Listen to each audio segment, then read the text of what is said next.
Teacher talking sports, what it does, what it do, how we live in the post-Tom Brady struggles from the New England Patriots continued last season as they finished 4-13. As a matter of fact, they would have had the first overall pick, but they won their final game against the Buffalo Bills when the Bills really had nothing to play for.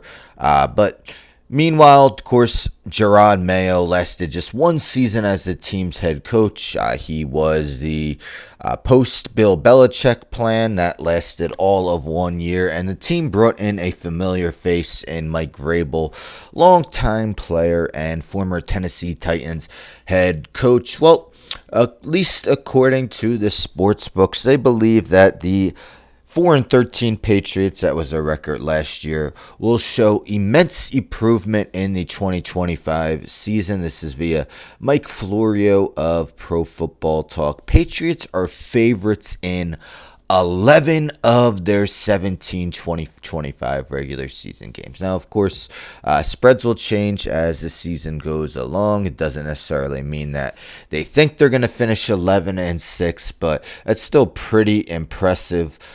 So it says here, via Connor Roche of Boston.com, the Patriots open this season as the favorites in 11 of their 17 games at DraftKings Sportsbook.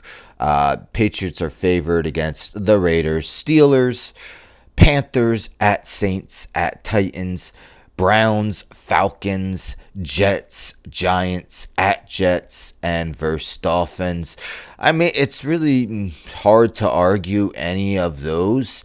When I do my weekly picks, a lot could change, but I think I'm going to take the Raiders to win that game on the road. Maybe you could argue being favored against the Jets both games, at least the home game, the game in New York, New Jersey should be an underdog.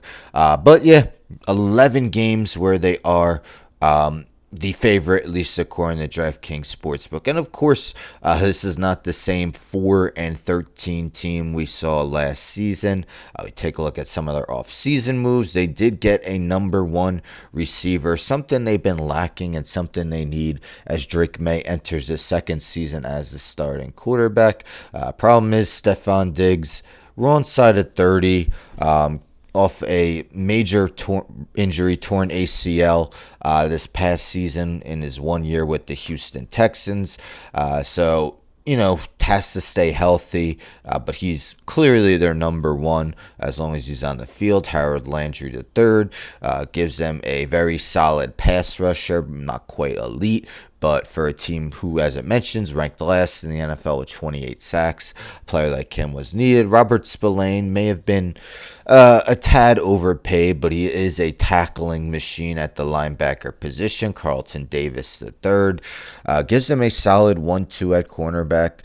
Christian Gonzalez will be entering his third season. Morgan Moses getting up there in age, but at least a steadying presence on the offensive line. Milton Williams getting paid off of that Philadelphia Eagles Super Bowl win. A lot of people believe this was an overpay. 4 years, $104 million. Hasn't even played half the snaps in any of his seasons, but definitely a presence. Joshua Dobbs as a backup quarterback.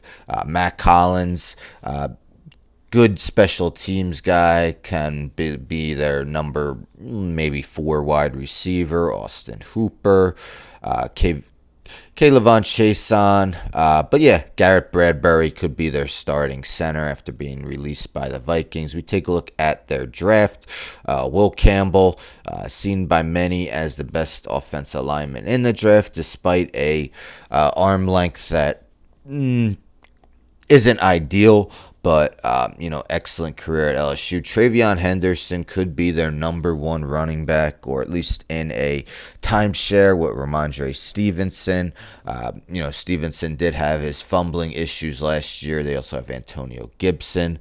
But yeah, definitely a good pick there. And Kyle Williams should be a part of their wide receiver depth chart should be playing every game, although the Patriots' recent history of drafting wide receivers hasn't been too solid. So we'll see if Kyle Williams pans out. But yes, favorite in 11 of their 17 games 1 year after finishing just 4-13. Again, doesn't mean DraftKings Sportsbook thinks they'll finish 11-6, but kind of a surprising situation.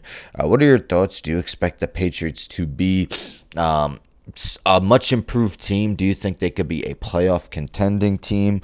Just going to say, there's been times in NFL or even other sports where a team seemingly is one of the winners of the offseason and it doesn't pay out once the regular season begins. We'll see if the Patriots could not be one of those teams and maybe finish close to 500 or even above. I definitely respect Mike Vrabel as a head coach, so that was a excellent hiring, but we'll see if it pays dividends after year one. Anyhow, don't forget to subscribe. Tell a friend to subscribe. Like the video, share the video, hit the bell for notifications. I'm out.